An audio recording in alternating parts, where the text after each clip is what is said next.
नमस्कार, बहुत स्वागत है आप सभी का। मैं हूं आपके साथ ज्योति यादव। बीकानेर में कोतवाली थाने के पास मदान मार्केट में सिलेंडर ब्लास्ट के बाद रेस्क्यू ऑपरेशन लगातार जारी है। अब तक इस हादसे में 8 लोगों की जान जा चुकी है। आज सुबह रेस्क्यू टीम को मलबे में 3 और शव मिले हैं। मृतकों की पहचान किशन पुत्र पूनम, किशन पुत्र भंवर और राम स्वरूप के रूप में हुई है। बुधवार को हुए इस सिलेंडर ब्लास्ट के कारण एक 5 मंजिला बिल्डिंग ढह गई थी।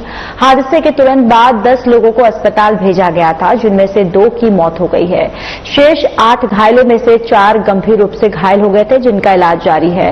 बुधवार शाम मलबे से एक और शव मिला था और जिसकी पहचान सचिन सोनी, मोहम्मद असलम और सलमान बंगाली के रूप में हुई थी। और रेस्क्यू ऑपरेशन में संकरी जगह के कारण काफी कठिनाइयों का सामना करना पड़ा, लेकिन पुलिस और सामाजिक कार्यकर्ताओं की टीम लगातार काम कर रही है।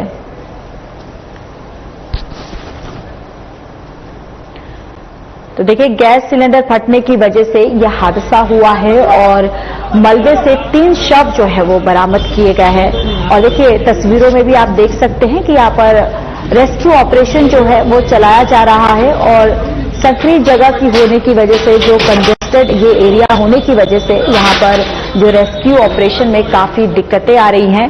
और ये लगातार ये पूरा ऑपरेशन जो है, लगातार ये रेस्क्यू ऑपरेशन जो है वो जारी है। और देखिए, ये पूरा हादसा जो है वो गैस सिलेंडर फटने की वजह से हुआ है और जिसके बाद मलबे में से 3 शव जो है वो बरामद कर लिए गए हैं।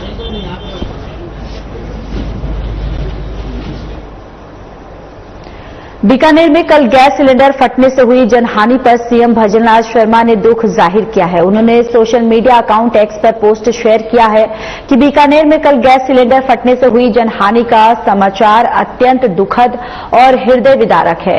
जिला प्रशासन दुर्घटना के बाद से ही लगातार राहत और बचाव कार्यों में तत्परता से लगा हुआ है। घायलों को समुचित उपचार और चिकित्सा सुविधाएं उपलब्ध करवाई जा रही हैं। सीएम ने प्रभु श्री राम से प्रार्थना की, दिवंगत पुण्य आत्माओं को अपने श्री चरणों में स्थान और घायलों को शीघ्र अति शीघ्र स्वास्थ्य लाभ प्रदान करे।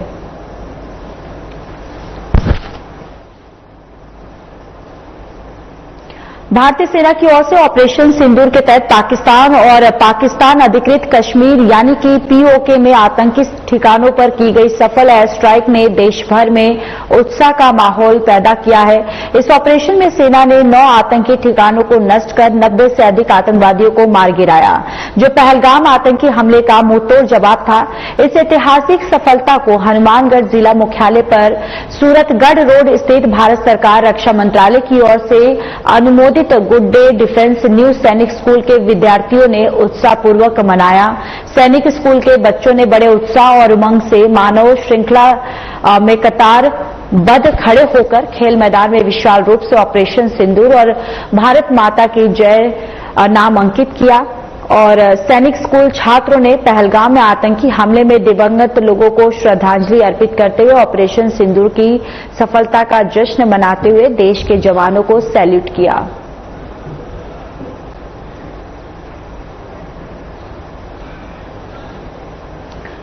तो देखिए, जिस तरीके से ऑपरेशन सिंदूर को सफलतापूर्वक किया गया, उसके बाद पूरे देश में एक उत्साह का माहौल जो है वो देखने को मिला। और ये हनुमानगढ़ की तस्वीरें आपको दिखा रहे, जहां पर छात्र जो है ऑपरेशन सिंदूर जिस तरीके से सक्सेस हुआ, उस पर छात्रों की तरफ से भी यहां पर उत्साह जो है वो देखने को मिला। और न्यू सैनिक स्कूल में दरअसल ये छात्र की तस्वीरें जहां पर दिखा रहे कि ऑपरेशन सिंदूर को लेकर यहां पर छात्र जो हैं वो उत्साहित नजर आए और भारत माता की जय भी उन्होंने लगाए। और इसके साथ ही साथ हमारे सैनिकों को छात्र ने सैल्यूट किया है।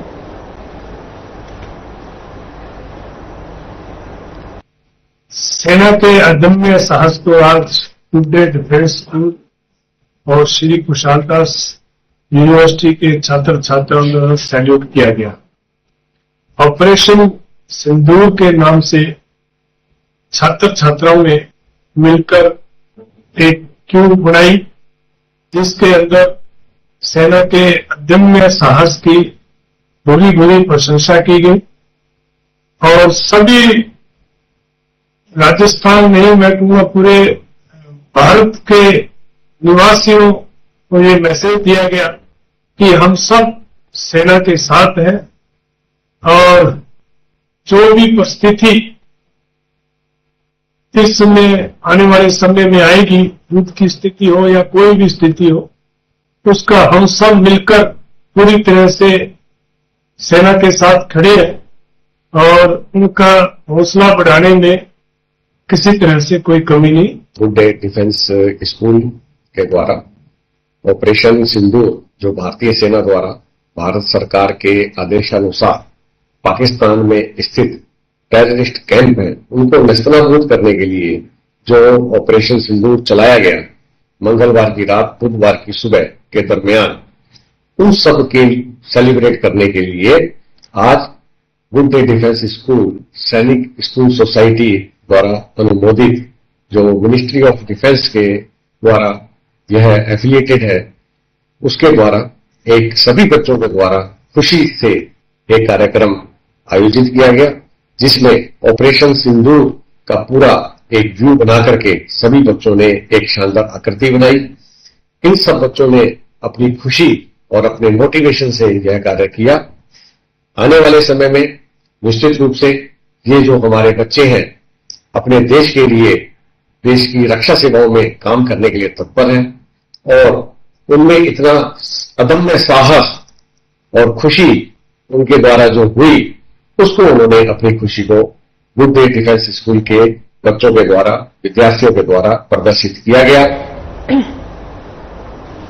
भारत की पाकिस्तान पर एयर स्ट्राइक के बाद जोधपुर में भी हाई अलर्ट पर है और जोधपुर एयरपोर्ट से फिलहाल सभी उड़ान रद्द कर दी गई है। 10 मई तक जोधपुर से यात्री विमानों की आवाजाही बंद कर दी गई है। बुधवार की 9 फ्लाइट्स कैंसिल कर दी गई है और ये स्थिति आगामी आदेश पर आधारित रहेगी।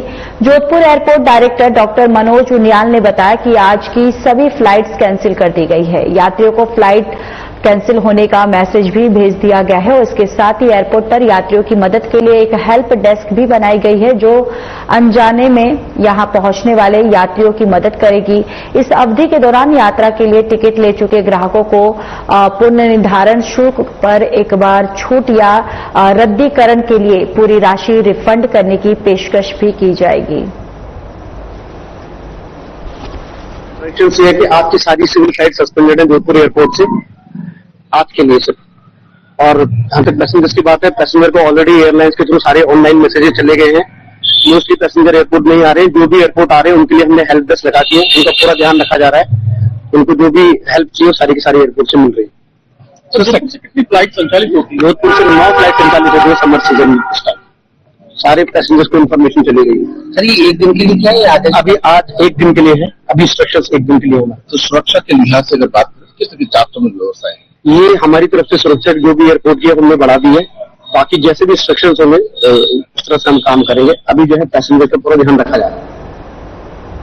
बीकानेर जिला कलेक्टर नम्रता विश्रणी ने बताया कि बीकानेर संभाग के सभी पेट्रोल पंप को 2000 से 5000 लीटर पेट्रोल रखना अनिवार्य कर दिया गया है। सभी प्राइवेट स्कूल, सरकारी और कोचिंग संस्थानों समेत परीक्षाएं रद्द कर दी गई हैं और इसकी सूचनाएं भी हैं और बॉर्डर से सटे गांव में सूचना दे दी गई है और सीएमओ के निर्देश के आधार पर आदेश दिया गया है। बॉर्डर से सटे गांव को खाली कराने के बारे में अभी तक कोई सूचना नहीं आई है। सुरक्षा की दृष्टि से फोर्स और सभी सुरक्षा एजेंसियां अलर्ट मोड पर है। उन्होंने कहा कि हमारे पास सभी संसाधनों से तैयारियां की गई है और खाद्य आपूर्ति पूरी रखने को कहा गया है और हमें केंद्र और राज्य सरकार से जो भी निर्देश मिलेगा उसी के अनुसार कार्रवाई करेंगे। तो देखते हुए हमने बच्चों के स्कूल सभी प्राइवेट और गवर्नमेंट को बंद कर रखा है। इसके साथ ही हमने सभी पेट्रोल पंप को पाबंद किया है एक मिनिमम फ्यूल रिजर्व रखने के लिए। साथ ही साथ हम ड्रोन्स की एक्टिविटीज और क्रैकर्स वगैरह को भी नियंत्रित करने जा रहे हैं। एंड बाकी हमारी जो पूरी टीम है वो अलर्ट मोड में है। हमारे जो कम्युनिकेशन चैनल्स हैं वो प्रॉपर इन प्लेस हैं और साथ ही हमारे जो ग्राउंड लेवल तक के जो लोग हैं इस वक्त अलर्ट मोड में और अपने रोल के प्रति सभी अवेयर हैं। सुरक्षा दृष्टि को लेकर गांवों को किस तरह से खाली करने का आदेश दिया? ऐसे कोई आदेश प्राप्त नहीं हुए, लेकिन हाँ किसी भी क्राइसिस के लिए हमारे पास इवैक्यूएशन प्लान इन प्लेस है। खाद्य आपूर्ति बढ़ाने के लिए किससे शिकायत किया जाए? हम डीएसओ ने जो मिनिमम रिक्वायर्ड स्टॉक्स हैं वो इंश्योर किए हुए हैं। इस महीने का राशन लगभग सबको मिल गया है और नेक्स्ट मंथ की भी हमारे पास लिस्टिंग है, तो राशन का कोई इशू नहीं है। बॉर्डर में जिस तरह से गतिविधियां हैं उसको रोकने की किससे से प्रयास किया जा रहा है? देखिए, वैसे तो ये सुरक्षा बलों का कार्य है, पर वहाँ जहाँ तक सिविल एडमिनिस्ट्रेशन का सवाल है, वहाँ पर जो भी इंफ्रा फैसिलिटीज चाहिए वो हमारा पूरा राजस्थान के जलदाय मंत्री कन्हैयालाल चौधरी ने एक बार फिर आरएलपी प्रमुख सांसद हनुमान बेनीवाल पर राजनीतिक हमला बोला है। मंत्री चौधरी ने कहा कि बेनीवाल उन पर अनर्गल आरोप लगा रहे हैं। मेरे मामले को कोई दस्तावेज उनके पास नहीं है, जो भी दस्तावेज है सामने लेकर आए, तथ्यात्मक रिपोर्ट करे। ताकि मैंने पहले ही कहा था कि उनके बारे में ज्यादा बोलना नहीं चाहता हूं। बेनीवाल को डॉक्टर को दिखाना चाहिए।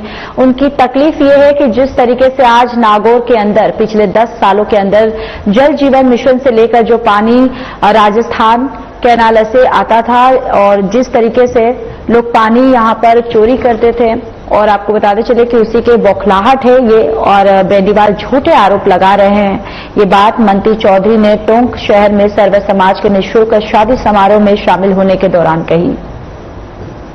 देखो, ये खुली किताब है, दस्तावेज जो भी है वो सामने लेकर आए, तथ्यात्मक रिपोर्ट करे। बाकी मैंने पहले कहा था उसके बारे में ज्यादा बोलना चाहिए, उनको डॉक्टर को दिखाना चाहिए। मैंने पहले बोला था कि उनकी तकलीफ ये है कि जिस तरह से आज नागौर के अंदर पिछले 10 सालों के अंदर जल जीवन मिशन से लेके जो पानी जो राजस्थान कैनाल से आता था, वो पानी के अंदर जिस तरह से उनके लोग चोरियां करते थे, खेती करते थे, हम लोगों को पूरा नागौर और डेडवाना दुखी था। आज वहाँ पे उन अवैध कनेक्शन रोक लगाए, उनके खिलाफ मुकदमे दर्ज हुए हैं। वो एक बहुत बड़ी बौखलाहट है। तो ये सब चीजें चलती रहेगी, और जो भी है जो गलती करेगा उसे सजा मिलेगी। हम गलत है तो लाए दिलाए, उसमें कौन सी चीज है, तो सत्य रहेगा। इसमें बोलना और करने में बहुत डिफरेंस है। तो ये सब चीजें चलती रहेगी। तो प्रक्रिया है राजनीति के अंदर, इस टाइप के लोगों की जो स्टेटमेंट देते रहेंगे। बाकी हमारा काम है सतत लोगों का विकास करना, लोगों की समस्या का समाधान करना। राजस्थान सरकार के यशस्वी मुख्यमंत्री भजन लाल जी जिस तरह से आज गरीब से लेके सबका जो मदद कर रहे हैं, ये उनकी बौखलाहट है। उनके ऊपर कोई आरोप लगा नहीं पा रहे, हमारी सरकार के ऊपर कुछ दिख नहीं रहा। तो अनर्गल आरोप लगाना, उनका ड्यूटी लगाना चाहिए, विपक्ष में लगाया, जो सच्चाई होगी सामने आ जाएगी।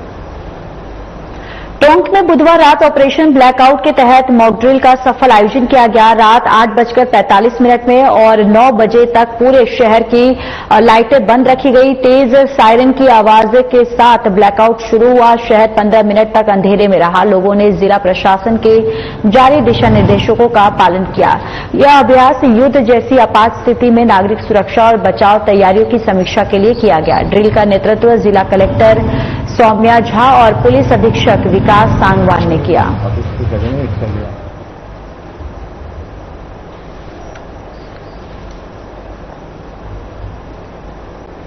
बीकानेर में बुधवार शाम 8:15 से 8:30 बजे तक सफल ब्लैकआउट मॉक ड्रिल आयोजित की गई। जैसे ही सायरन बजा, आमजन ने घरों, दुकानों और वाहनों की लाइटें बंद कर प्रशासन के निर्देशों का पालन किया।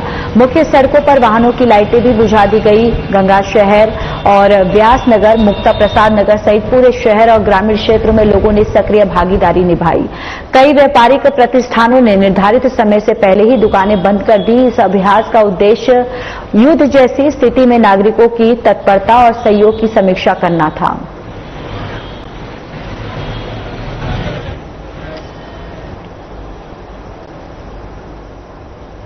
केंद्रीय गृह मंत्रालय के निर्देशानुसार बाड़मेर रेलवे स्टेशन पर बुधवार शाम 4 बजे एयर रेड मॉक ड्रिल का सफल आयोजन किया गया। इस मॉक ड्रिल का उद्देश्य आपातकालीन स्थिति में राहत, बचाव और व्यवस्थाओं की तत्परता को परखना था। ड्रिल के दौरान सिविल डिफेंस कंट्रोल रूम को रेलवे स्टेशन पर हवाई हमला होने की सूचना मिली, जिसे तुरंत जिला कलेक्टर और कंट्रोल टीना डाबी को सूचित किया गया और उनके निर्देश पर सायरन बजाकर नागरिकों को सतर्क किया गया और सभी विभागों को घटनास्थल पर भेजा गया। जिला प्रशासन, पुलिस, एसडीआरएफ, चिकित्सा दल, अग्निशमन, नगर परिषद और अन्य टीमें तुरंत मौके पर पहुंची और राहत कार्य शुरू किया गया। मॉक ड्रिल के बाद जिला कलेक्टर टीना डाबी जिला अस्पताल पहुंची, जहां उन्होंने इमरजेंसी वार्ड सहित चिकित्सा सेवाओं की समीक्षा की।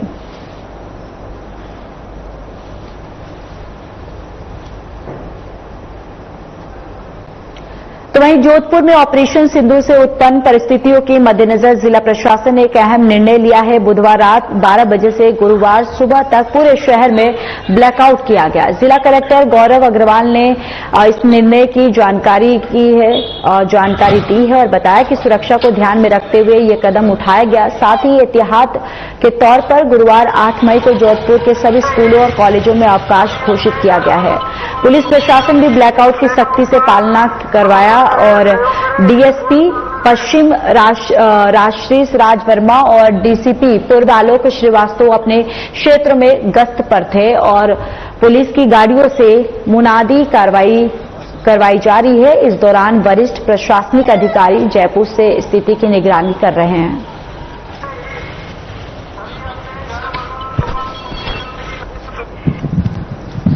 ये आपके माध्यम से सारे शहरवासियों से मेरा आह्वान है कि आज रात को 12 बजे ऑनवर्ड्स अपने को पूरी रात भर का फुल ब्लैकआउट रखना है। अभी जैसे जो मॉक ड्रिल हुई थी उसके अंदर देखा गया था कि अपन ने कई लोगों ने घरों के अंदर की लाइट बंद कर ली थी, अधिकतर लोगों ने, लेकिन कुछ केस के अंदर जैसे बाहर आंगन की लाइट थी वो जल रही थी या फिर जो छत की लाइट थी वो जल रही थी। मेरा सभी से यही रिक्वेस्ट है कि आज रात को 12 बजे ऑनवर्ड्स टोटल कंप्लीट ब्लैकआउट अपने को पूरे शहर भर का रखना है। कृपया इससे सहयोग करें और ये अति आवश्यक है। सर, आज ब्लैकआउट में जो है, क्योंकि दूसरा चरण था, क्या क्या कमियां जो है वो पाई गई? जैसे मैंने आपको बताया, कुछ एक जो कमियां थी ये नोट की गई हैं। फॉर इंस्टेंस मैंने आपको बताया ना कि अभी जैसे लोगों ने अपने घरों के अंदर की लाइट बंद कर ली लेकिन बाहर की लाइटें बंद नहीं की, तो वो भी बहुत इंपॉर्टेंट है। और प्लस जो है कुछ एक जगह कुछ इंस्टॉलेशंस की लाइट जली थी उनको भी हम बंद करवाएंगे। कुछ एक जगह एक आइसोलेटेड जगहों पे कुछ स्ट्रीट लाइट जल रही थी उनको भी बंद कराएंगे। रात को तो आज रात को सारी स्ट्रीट लाइट जो है टोटली बंद करवाएंगे। तो इस प्रकार से जो भी ये कमियां मिली हैं इनको दुरुस्त करवाएंगे एंड रात के 12 बजे ऑनवर्ड्स टोटल कंप्लीट ब्लैकआउट अपने को ऑब्जर्व करना।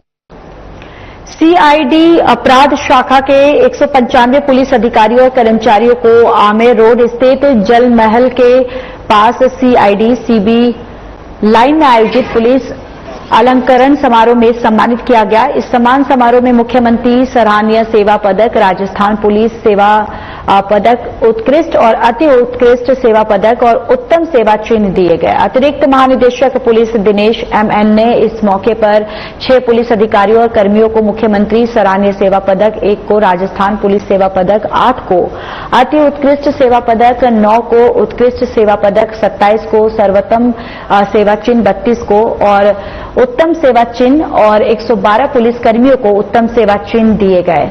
यह अलंकरण समारोह पुलिसकर्मियों की उत्कृष्ट सेवा, समर्पण और समाज की सुरक्षा में उनके योगदान को मान्यता देता है।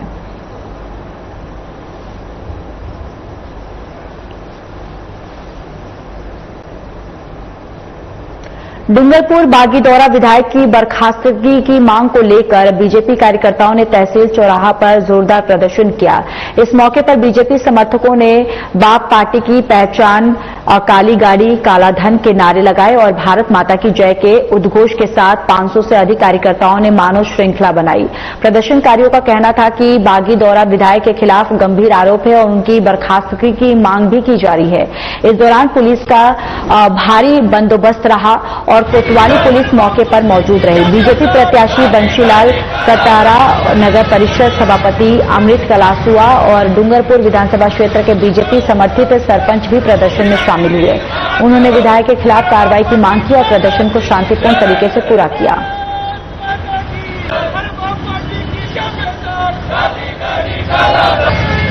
अभी कुछ समय पहले कुछ लोग पेड़ की खाल पहनकर भेड़िए निकले। भ्रष्टाचार इनके रग रग में व्याप्त हो गया। राजनीति एक सेवा का माध्यम था, लेकिन इन्होंने भ्रष्टाचार का अड्डा बना दिया और आज तक राजस्थान के इतिहास में इतनी बड़ी भ्रष्टाचार की डील कहीं नहीं हुई थी। और जो बाप पार्टी, गरीबों की पार्टी और जनजातियों के बीच में कहा कि हम एक हमारी आदिवासी जाति को आगे ले जाने चाह रहे हैं और इन्होंने भ्रष्टाचार का काला धन सारा अपने ऊपर ओढ़ करके इस राजनीति को काली बना दिया। मित्रों, आज तक के इतिहास में ऐसा कभी नहीं हुआ कि एक विधायक 10 करोड़ की डील करता है और 2.5 करोड़ में जाके फैसला होता है और 1 लाख से शुरू करके 20 लाख कैश लेता है। खुद तो डूबा भाई को भी अंदर करवा दिया। 11 महीने के अंदर 4 जून को तो इसकी विदायगी आई थी और इतना भी सफर नहीं कर सका कि पूरा 12 महीने तक रहे, वो 11वें महीने में भ्रष्टाचार में लिप्त हो गया। ये एक छोटा सा आदमी है भ्रष्टाचार का, इसके जड़ें बहुत लंबी है, इसके साथ कौन कौन है, अभी भी सुई की नोक दिख रही है, इसके पीछे कितना लंबा धागा है, ये सारा आने वाले समय में जांच का विषय है। लेकिन ये बिल्कुल पानी की तरह साफ हो गया कि ये पूरी पार्टी भ्रष्टाचार में आकंठ तक थी। प्रतापगढ़ जिले की ढोलापानी थाना पुलिस ने 1 लाख रुपए के इनामी तस्कर सुनील मेड़ा को पुलिस से बचाने के लिए आश्रय देने वाले अभियुक्त जीवन मेड़ा को गिरफ्तार किया है। आरोपी इनामी बदमाश का मौसेरा भाई है जो खुद भी मादक पदार्थ की तस्करी में लिप्त है। बताते चले कि सुनील मेड़ा कुख्यात तस्कर कमल राणा गैंग का सदस्य रहा। जांच में सामने आया कि साल 2023 में कमल राणा के गिरफ्तार होने के बाद सुनील ही पूरे रैकेट और गिरोह को संचालित कर रहा है और कई मामलों में वांछित सुनील मेड़ा की गिरफ्तारी के लिए अतिरिक्त महानिदेशक पुलिस अपराध कार्यालय से 1 लाख का इनाम घोषित कर रखा है। पुलिस ने कई बार इसके गांव में दबिश देकर तलाश की। फिलहाल पुलिस ने तस्कर को आश्रय देने वालों को गिरफ्तार कर जेल भेज दिया है। अब पुलिस तस्कर की तलाश में जुटी हुई है।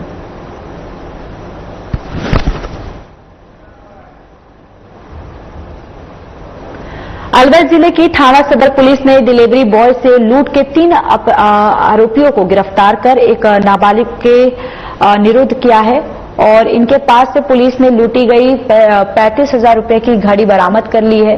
एसपी संजीव नैन ने बताया कि घटना के संबंध में बुधवार को थाना सदर पर पीड़ित डिलीवरी बॉय ने एक रिपोर्ट दर्ज कराई कि 5 मई को दोपहर करीब 2:30 बजे ऑनलाइन ऑर्डर की डिलीवरी देने गया था और 4 लड़कों ने उससे डिलीवरी पैकेट छीन लिया और मोटरसाइकिल की चाबी लेकर स्विफ्ट कार से फरार हो गए। रिपोर्ट पर मुकदमा दर्ज कर आरोपियों की गिरफ्तारी के लिए गठित टीम ने त्वरित कार्रवाई करते हुए 3 आरोपियों को गिरफ्तार कर एक बाल अपचारी को निरुद्ध किया गया है और पार्सल से मंगवाई 35,000 की घड़ी भी बरामद की गई है। फिलहाल पुलिस आगे की जांच में जुट गई है और कार्रवाई कर रही है।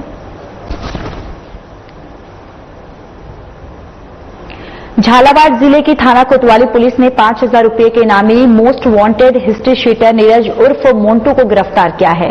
बस स्टैंड स्थित शराब ठेके पर 6 महीने पहले हुई फायरिंग के मामले में हिस्ट्री शीटर पर बदमाशों को हथियार उपलब्ध कराने का आरोप है। पुलिस अधीक्षक रूचा तोमर ने बताया कि पुलिस मुख्यालय से वांछित अपराधियों की धरपकड़ के लिए विशेष अभियान चलाकर समस्त थानाधिकारियों को इनकी धरपकड़ के लिए निर्देशित किया गया। पुलिस लगातार आरोपी की तलाश कर रही थी जिसकी गिरफ्तारी के लिए इसे मोस्ट वांटेड टॉप 10 सूची में लेकर गिरफ्तारी पर 5,000 रुपए का इनाम घोषित किया गया है। विशेष अभियान के तहत गठित टीम ने सूचना संकलन पर कड़ी मेहनत से शराब ठेके पर फायरिंग के मामले में फरार हिस्ट्री शीटर नीरज उर्फ मोन्टू को गिरफ्तार करने में सफलता हासिल की।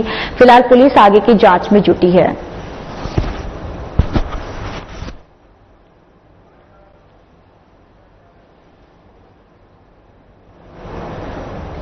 चलिए इस बुलेटिन में इतना ही। नमस्कार।